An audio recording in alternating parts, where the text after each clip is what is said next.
வணக்கம்மா.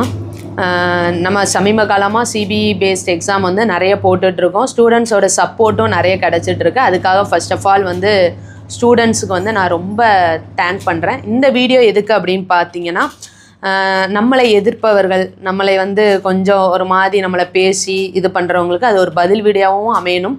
அது மட்டும் இல்லாமல் இந்த வீடியோ கடைசியில் ஒன்று நான் வந்து என்னோடய புதிய பாதை, புதிய முயற்சி, புதிய தொடக்கம்னு சொல்லி ஒன்று முடிவு பண்ணியிருக்கேன். அதுவும் யாரால் பண்ணோம் அப்படிங்கிறது வந்து நம்மளை வந்து எதிர்ப்பவர்கள் நம்மளை பேசிகிட்டு இருக்க ஒவ்வொன்றா பண்ண தோணுது.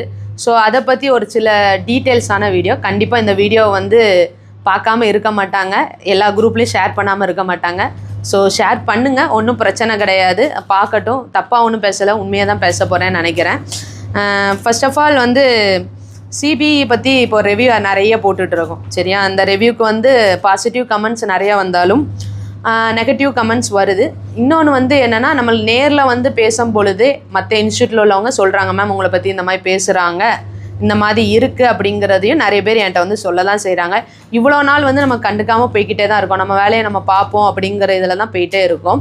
இது எனக்கு புதுசு கிடையாது. ஏற்கனவே வந்து போன அக்டோபர் மாதம் வந்து இதே சிபிஐ எக்ஸாம் வரும்பொழுதுன்னு சொல்லும்போது சில பேர் அப்படிலாம் ஒன்றும் கிடையாது, நீங்கள் போய் இதை வந்து பசங்கள்கிட்ட பரப்பாதீங்க அது இதெல்லாம் சொல்லியிருந்தாங்க.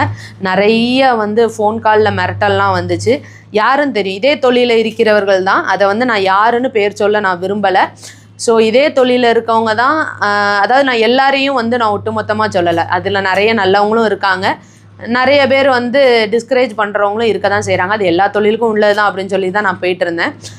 இன்னொன்று வந்து எனக்கு இது ரொம்ப புதுசும் கிடையாது. அதாவது என்னென்னா, துரோகி, பச்சை துரோகம், அடுத்தவங்க பொழப்ப வந்து கெடுக்க வந்துட்டா, இதெல்லாம் வந்து எனக்கு அது கேட்டு கேட்டு கேட்டு கேட்டு என்னென்னா, நம்ம நல்லது தான் செய்கிறோம், கழுதையை யாரும் வந்து என்னையும் என்ன பேசுனா நம்மளுக்கு என்ன அப்படிங்கிற அளவுக்கு வந்து நாங்கள் வந்துட்டோம். ஸோ இது ஏன் இன்றைக்கி முக்கியமாக இந்த வீடியோவுக்கு ரிப்ளை பண்ணணும் அப்படின்னு நினச்சேன்னா, கொஞ்சம் மனசு கேட்கலை, அவங்களுக்கு ஒரு டீட்டெயில் எக்ஸ்ப்ளனேஷன் கொடுப்போம். ஏன்னா என்னை பற்றி வந்து எல்லாருமே ஓவராலாக A to Z, அதாவது என்னது பாட்டம் டு டாப் விசாரிச்சுட்டு இருக்காங்க எல்லாருமே அப்படிங்கிறத நான் கேள்விப்பட்டேன். ஸோ பாவம், எதுக்கு ஒவ்வொருத்தட்டையாக நீங்கள் விசாரிக்கிங்க, நானே வந்து சொல்கிறேன் அப்படிங்கிறதுக்காக தான் இந்த வீடியோ. நீங்கள் ஷேர் பண்ணுங்கள், பாவம் தெரியாதவங்களும் தெரிஞ்சுக்கட்டும். ஃபர்ஸ்ட் ஆஃப் ஆல் இன்றைக்கி காலையில் இருந்து நம்மளுக்கு வந்து என்னென்னா, சிபிஇ ரிவ்யூ கொடுத்தோம். டைப்பு, ஷார்ட் அண்ட் எக்ஸாம் நல்லபடியாக முடிஞ்சது, சிஓஏ முடிஞ்சது, ரிவ்யூ கொடுத்தோம். ஸோ அதுக்குள்ளே எஃபர்ட் நம்மளுக்கு வர ஆரம்பிச்சிட்டு, நேற்றுலேருந்தே வர ஆரம்பிச்சிட்டு. இன்றைக்கி ஒருத்தவங்க வந்து சூப்பராக ஒரு கமெண்ட் போட்டிருந்தாங்க, நான் அதை உங்களுக்கு கீழே அட்டாச் பண்ணி காட்டுறேன். அவங்க ஜெயராமன் சூப்பர் டியூன் அப்படின்னு சொல்லி வச்சுருக்காங்க பேர். @ஜெயராமன் சூப்பர் டியூன் 5989 அப்படிங்கிற மெயில் ஐடியில் வச்சுருக்காங்க, ஓகேவா? இவங்க யாருன்னு எனக்கு தெரியாது, முன்னப்பின்னே எனக்கு பழக்கமும் கிடையாது. எனக்கு இன்னொன்று வந்து இந்த ஃபீல்டில் வந்து ரொம்ப ஓவராலாக எனக்கு யாருமே தெரியாது. அவங்கவுங்க நான் இப்படி இருக்கேன் அப்படின்னு சொன்னால் தான் மட்டும்தான் எனக்கு தெரியும், மற்றபடி எனக்கு இந்த ஃபீல்டில் அது யாருமே தெரியாது. அவங்க டிபியில் வந்து மிஷின் ஃபோட்டோ வச்சுருக்காங்க. இதே தொழில் தான், ஒருவேளை மிஷின் விற்கிறவங்களா, இல்லைனா வந்து மிஷினை வந்து சரி பண்ணுறவங்களா, இல்லைனா வந்து இன்ஸ்டியூட் நடத்துகிறாங்களா நம்மளுக்கு தெரியலை. ஆனால் இதே தொழிலில் இருக்கிறவங்க அப்படிங்கிறது நம்ம புரிஞ்சிக்க முடியுது. ஃபர்ஸ்ட் ஆஃப் ஆல் வந்து இவங்க கமெண்ட்டை வாசிக்கிறதுக்கு முன்னாடி ஒன்று சொல்கிறேன். ஃபர்ஸ்ட் ஆஃப் ஆல் நான் டோட், டைரக்டர் ஆஃப் டெக்னிக்கல் எஜுகேஷன் கீழே ஒரு கவர்மெண்ட் அப்ரூவல், ரெகக்னைஸ்ட் அப்ரூவல் வாங்கி இன்ஸ்டியூட் நடத்திட்டுருக்கேன். ஸோ வந்து நான் யாரு கீழவும் வேலை பார்க்கல, அவங்களுக்கு கீழே மட்டும்தான் நான் வேலை பார்க்குறேன். அவங்க என்ன அறிவிக்கிறாங்களோ அதைத்தான் நான் முன்னெடுத்து நடத்துகிறது தான் என்னோடய டியூட்டியாக நான் நினைக்கிறேன். அதைப்படி தான் நான் நடந்துகிட்டு இருக்கேன். நான் வந்து இன்ஸ்டியூட் வாங்கி 2 வருஷம் கூட, இந்த ஆகஸ்ட் வந்தால் தான் 2 இயர்ஸ் கம்ப்ளீட் ஆகும். ஸோ வந்து என்னென்னா, இந்த 2 இயர்ஸ்க்குள்ளே நான் பட்ட அனுபவங்கள், என் வாழ்க்கையில் வந்து நான் இதுவரை நான் காணாத பாடங்களை வந்து கற்பித்த உங்களுக்கு முதலாவது என்னோடய நன்றிகள். அதாவது என்னென்னா, நீங்கள் ஒவ்வொரு பாடமும் எனக்கு கற்பிக்க தான் நான் என்னை செதுக்கி நான் அடுத்தடுத்த ஸ்டெப்பு வந்து இந்த மாதிரி பிள்ளைகள் சொல்லி கொடுக்கணும், இந்த மாதிரி நம்ம போகணும் அப்படிங்கிறதுக்கு வந்து எனக்கு ஹெல்ப்ஃபுல்லாக இருக்குது. ஃபர்ஸ்ட் ஆஃப் ஆல் அந்த இதை வந்து நீங்கள் புரிஞ்சுக்கணும்னு நான் நினைக்கிறேன். நான் டோட்டு கீழே வேலை பார்க்குறேன். எந்த ஒரு சங்கத்து கீழேயோ, நான் எந்த ஒரு ஆட்களுக்கு கீழேயோ நான் வேலை பார்க்கல. அதனால் டோட்டில் என்ன சொல்கிறாங்களோ அதைத்தான் நான் வந்து செய்வேன். இதே டோட்டில் வந்து அவங்க வந்து இல்லை கம்ப்யூட்டர் கிடையாது, உங்கள் டைப் மிஷினில் தான் அடிக்கணும் அப்படின்னு அவங்க சொன்னாலும், அதை நான் ஸ்டூடெண்ட்ஸு மத்தியில் அவேர்னஸ் உருவாக்குவேன், விழிப்புணர்வு உருவாக்குவேன், மிஷினில் அடிங்கன்னு சொல்லுவேன். மிஷினில் வந்து பிள்ளைகளை எக்ஸாமுக்கு நானும் அனுப்பிட்டுருப்பேன். இப்போ உள்ள கரண்ட் சுச்சுவேஷனில் நான் டிஎம்மையும் அனுப்புகிறேன், பசங்களை சிபியும் அனுப்புகிறேன். அதனால் வந்து நான் மிஷினை சுத்தமாக எடுத்துட்டேன்னு சொல்ல முடியாது. ஏன்னா கவர்மெண்ட் சொல்லியிருக்காங்க இந்த வருஷம் வர மிஷின் இருக்கணும். ஸோ அந்த வருஷம் வர நான் மிஷினை வைக்க தான் செய்வேன். கம்ப்யூட்டர் வந்துட்டுங்காங்க. ஸோ நான் அதுக்கு ஏற்றாக்கில் நான் அந்த கம்ப்யூட்டரையும் நான் நடத்த தான் செய்கிறேன். ஓகேவா? இதுதான் வந்து ஃபேக்ட். அதனால் வந்து எனக்கு எந்த அசோசியேஷனும் கீழேயும் வந்து நான் இல்லை. இன்னொன்று வந்து என்ன அப்படின்னா, நீங்கள் அசோசியேஷன் கீழே எந்த ஒரு உதவிகளும் நான் எங்களுக்கு வந்து வந்ததும் கிடையாது. எந்த ஒரு உதவிகளும் நான் போய் இதுவரை நான் கேட்டதும் கிடையாது. அதனால் அவங்க செய்யலை நான் சொல்ல முடியாது. நான் எந்த உதவியும் நான் கேட்டது கிடையாது. இன்னொன்று வந்து இந்த ஃபீல்டில் இருக்கிறவங்களுக்கு முதலாவது வந்து உங்களுக்கு இந்த ஃபீல்டில் உள்ள வரையே எப்படிங்கிறது சொல்கிறதுக்கே முதல்ல மனசு கிடையாது. இந்த ஃபீல்டில் நான் வரணும்னு நினைக்கும் பொழுது நான் ஏறாத இறங்காத இன்ஸ்டியூட் கிடையாது. யார் யார் என்கிட்ட எப்படி பேசுனாங்கன்னு முதற்கொண்டு தெரியும். அதனால் வந்து என்னென்னா யாரும் எனக்கு ஹெல்ப் பண்ணலை. பட் ஆனால் எனக்கு அப்ரூவல் வாங்கி கொடுத்த சாரே வந்து கொஞ்சம் கைடன்ஸ் கொடுத்தாங்க. அந்த சாருக்கு நான் இந்த இடத்துல நான் நன்றியை தெரிவிச்சுக்கிறேன். அந்த சார் யாருன்னு உங்களுக்கு தெரியும். ஏன்னா எனக்கே வருது, இந்த சார்ட்டை தானமா வாங்குனீங்க, இந்த சார் உங்கள்கிட்ட இவ்வளோ லட்சம் வந்து இவ்வளோ ஏமாற்றிட்டாரு வச்சுட்டாருன்னு வருது. எனக்கு வந்து என்னை நம்பி அடுத்த பிள்ளைகளை வந்து நான் நடுத்தரில் விட்டுறக்கூடாது அப்படிங்கிற பட்சத்தில் தான் எவ்வளோ ரூபா செலவானாலும் பரவாயில்லன்னு சொல்லி தான் அப்ரூவல் வாங்கினது. இன்னொன்று வந்து நீங்கள் வாங்கி கொடுத்தவங்களே வந்து ரொம்ப பேசுகிறாங்க. என்கிட்ட இப்போவும் பேசிட்டு தான் இருக்காங்க. எனக்கு வாங்கி கொடுத்தா அவங்க வந்து அப்ரூவல் இவ்வளோ காசு கொடுக்குறாங்கம்மா நீங்கள் வாங்கிக்கோங்கன்னு சொல்லி எனக்கு A to Z அவங்க கரெக்டாக வந்து எல்லாமே ஃபார்மாலிட்டி முடிச்சு கொடுத்தாங்க. அதனால் அவங்க எவ்வளோ வாங்கினாங்க வச்சாங்கங்கிறது எனக்கு அது பெருசு கிடையாது. ஏன்னா என் ஸ்டூடெண்ட்டை வந்து நான் கரெக்டாக நடக்கலாம், அது மட்டும் தான் என் மைண்டில் ஓடிச்சு. ஏன்னா அப்போது வந்து இருந்த சூழ்நிலை என்னென்னா டோட்டில் வந்து ப்ரைவேட்டை எடுத்துடணும் நாங்கள். ஸோ ப்ரைவேட்டாக நடத்தி நம்மளை நம்பி வந்த பிள்ளைகளை நம்ம விட்டுறக்கூடாது அப்படிங்கிற இதில் தான் எவ்வளோ ரூபா செலவானாலும் பரவாயில்லன்னு நாங்கள் வாங்கினதும். இன்னொன்று வந்து என்னென்னா எங்களுக்கும் இந்த பக்கத்தில் மூட்டையாக வந்து பணம் இல்லை. நாங்களும் வந்து ஒரு ஜொல்லை அடவு வைப்போம், ஜொல்லை இருந்து பணத்தை வாங்குவோம், இல்லைன்னா யார்ட்டே கடனை வாங்குவோம். இப்படி தான் உருட்டி பரட்டி நாங்களும் இது பண்ணுறோம். நான் இன்ஸ்டியூட் ஓப்பன் பண்ணும் பொழுது மிஷினை வாங்கி 1 year ஆகலை, CBI அனௌன்ஸ் பண்ணாங்க. ஸோ வந்து ஸ்டூடெண்ட்ஸுக்காக தான். ஏன்னா எனக்கு தெரியும் இப்போ உள்ள வந்து இது எப்படி போயிட்டுருக்கு, ஆஃபீஸில் என்னென்ன இருக்குது, எப்படி போகுது. ஸோ வந்து டோட்டிக்கில் நம்ம வேலை பார்க்குறனால அவங்களோட இதை கேட்கணும் அப்படின்னு சொல்லி தான் என்னோடய மிஷினோட லாபத்தை நான் எடுக்காமல் நான் வந்து கம்ப்யூட்டரும் திருப்பி ஒரு கடன் வாங்கி தான் கம்ப்யூட்டரை வந்து வாங்கி போட்டிருக்கோம். ஓகேவா? அதனால் வந்து நான் உங்கள்கிட்ட சொல்லிட்டேன், கடன் வாங்கி தான் வாங்கி போட்டிருக்கோம். அதனால் வந்து நீங்கள் ஒவ்வொரு தடவையும் வந்து என்னென்னா கமெண்ட் வாசிச்சிரும். அக்கா அவங்க அனுப்பின கமெண்ட் வந்து, அக்கா உங்கள் இன்ஸ்டியூட் வரேன் எப்படி டைப் படிக்கிறது, எப்படி ஸ்பீடாக அடிக்கிறது, எப்படி ஸ்லோவாக இருக்குது என்று சொல்லிக் கொடுங்க. உங்கள் இன்ஸ்டியூட்டுக்கு வந்தவங்களுக்கு நீங்கள் சொல்லிக் கொடுக்கணும் அப்படின்னு சொல்லியிருக்காங்க. அடுத்த ஒரு வார்த்தை என்ன சொல்லியிருக்காங்கன்னா, ஏமா அடுத்தவன் தொழிலை கெடுக்குறீங்க, உனக்கு முதல்ல புள்ள குட்டி இருக்கா இல்லையா, உன் பிள்ளைங்க நல்லா வாழணுமா வேணாமா, 4500 இன்ஸ்டியூட் பிழைப்பு செய்பவர்களின் வயிற்றெரிச்சலை வாரி கொட்டி கொள்ளாது பெரிய மத்தம் படித்த மேதாவியா அப்படின்னு சொல்லி கேட்டிருக்காங்க. அழகாக கேட்டிருக்காங்க. எல்லாருக்கும் பிள்ளை குட்டி இருக்குது இல்லைங்கிறது ரெண்டாவது சார். நம்ம படித்து ஒரு ப்ரொஃபஷனில் வந்து ஒரு ஆசிரியராக நான் இருக்கேன். அதனால் என் வாயில் இந்த மாதிரி நான் அடுத்தவங்களை என்றைக்கும் பேசுனது கிடையாது. உன் பிள்ளைங்க நல்லா வாழணுமா வேணாமா, வயிற்றெரிச்சல், அதாவது ஒரு காரியத்தை வந்து நான் வந்து அவங்கள வந்து கம்ப்யூட்டர் பேஸ் மாற்றுங்க நான் சொன்னது கிடையாது. முதல்ல வந்து உள் சங்கங்களே உங்களுக்குள்ள நிறைய போட்டிகள் இருக்கிறது. முதல்ல வந்து அதுதான் உண்மை. முதல்ல நீங்கள் சரி பண்ணுங்கள். நான் இப்போவும் சொல்கிறேன், டோட்டில் இப்போவும் மிஷின் மட்டும் அப்படின்னா அந்த மிஷினையும் எடுத்து நடத்துறதுக்கு நான் ரெடியாக தான் இருக்கேன்.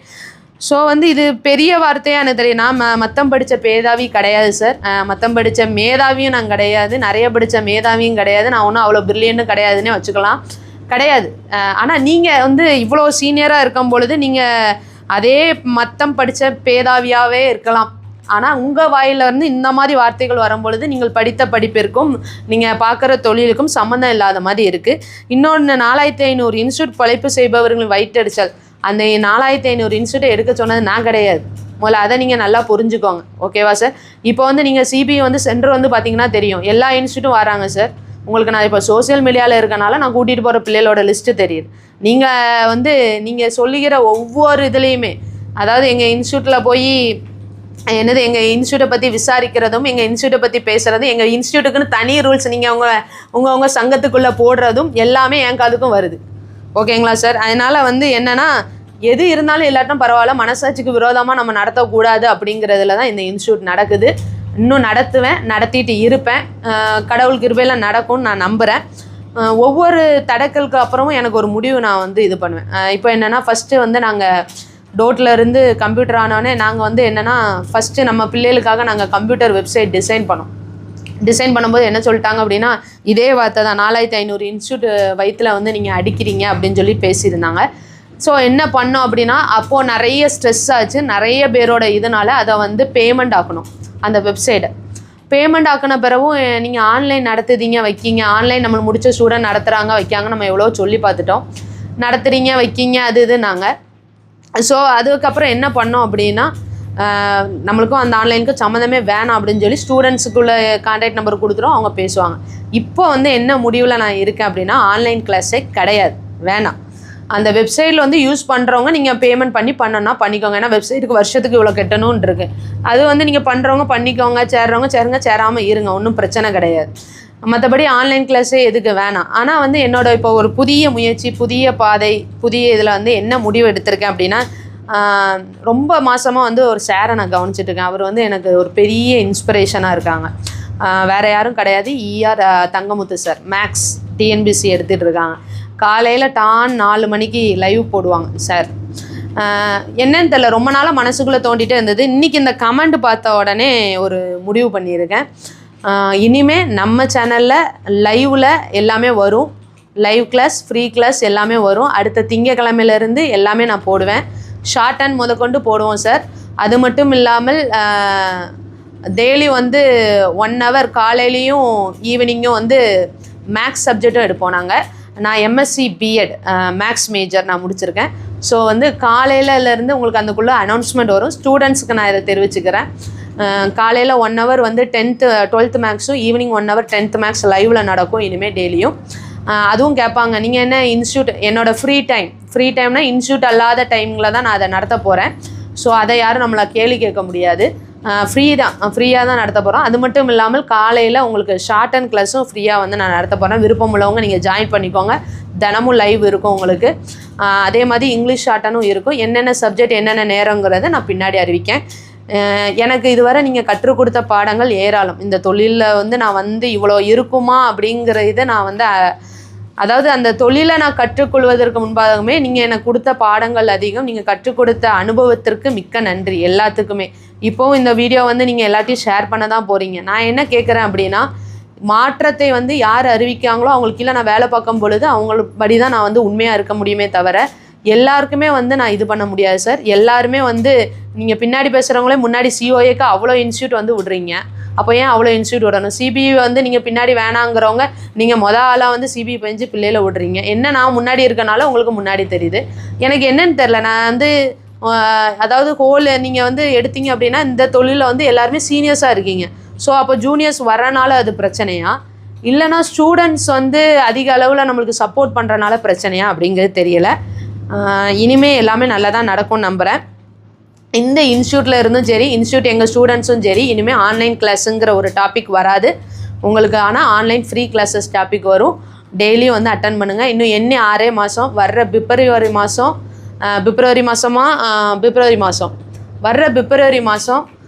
நான் தொடங்குகிற வர்ற திங்கக்கிழமையிலேருந்து நான் போடுற லைவ் யூடியூப் சேனல் ஃபாலோ பண்ணுற பசங்க யாராக இருந்தாலும் சரி, பிப்ரவரி மாதம் அவங்கள நான் பரீட்சைக்கு ரெடி பண்ணி அனுப்புவேன். வர்ற COA எக்ஸாமுக்கும் அதே மாதிரி தான், வர்ற ஷார்ட் அண்ட் எக்ஸாமுக்கும் அதே மாதிரி தான் நான் நினச்சிருக்கேன். ஸ்டூடெண்ட்ஸ் நீங்கள் சப்போர்ட் தருவீங்க நான் நம்புகிறேன். மற்றவங்க தந்தாலும் சரி, தராட்டினாலும் ஒன்றும் பிரச்சனை கிடையாது. திருப்பவும் நான் சொல்கிறேன், யாரோட வயிற்றறிச்சலையும் நான் ஒருத்தி அடிக்கிறனால எதுவுமே நடக்க போகிறது கிடையாது. பேசிக்காக யோசிங்க. எல்லா இடமும் கோச்சிங் சென்டர் இருக்குது, எல்லா இடமும் TNPSC கோச்சிங் கொடுக்காங்க. எல்லோரும் ஏன் அதை மீறி யூடியூப்பில் வந்து ஏன் எடுக்காங்க அப்படின்னா, அதில் பிள்ளைகளுக்கு வந்து தெளிவாகாத ஒரு சில விஷயங்கள் தெளிவாக்குறாங்க. ஒரு சில விஷயங்கள் அவங்களுக்கு புரியாததை பார்க்குறாங்க. பல ஸ்கூல்கள் நடக்குது, கவர்மெண்ட் ஸ்கூல்ஸ் இருக்குது, ப்ரைவேட் ஸ்கூல்ஸ் இருக்குது. அதையும் மீறி ஏன் எல்லா சப்ஜெக்டையும் வந்து யூடியூப்பில் கொண்டு வராங்க அப்படின்னா, அந்த ஸ்கூலுக்கு போகக்கூடாது, அவங்க வந்து ஸ்கூலோட வயிற்றறிச்சலை வந்து கொட்டுறாங்க அப்படிங்கிற அர்த்தம் கிடையாது.